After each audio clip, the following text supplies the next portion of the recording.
what's helped us at Gong and what's helped me personally, which is easier said than done, I'll be the first to admit, is to try and separate what we can control and what we cannot control. Because the paralysis and analysis and anxiety come mostly from the things that we cannot control. Control gives us a lot of calm, actually. Now, for control freaks like me, I often err on the side of assuming I can control more than I can actually control, or at least want to control more than I can actually control.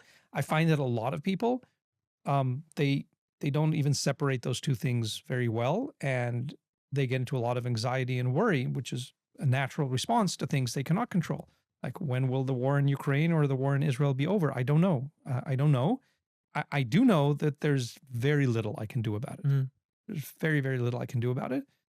And so, other than checking on my family and relatives and friends there and being polite and asking if there's anything I can do, I know they're going to say no because there's really nothing I can do.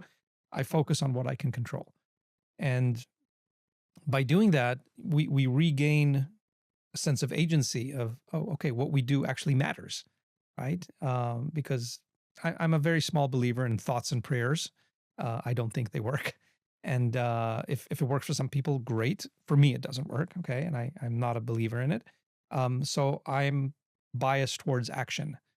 And I find that taking action, going back to the revolving doors, even if it's not the most perfectly researched action, it gives me a sense of regained control. And I can do stuff, and I can make decisions, and I can make a difference, and I can make progress, even if it's in something small and tiny. And, with all the things that we mentioned with the economy and with wars, like worrying about the copy on our LinkedIn post seems so trivial and dumb, but it's what we can control today.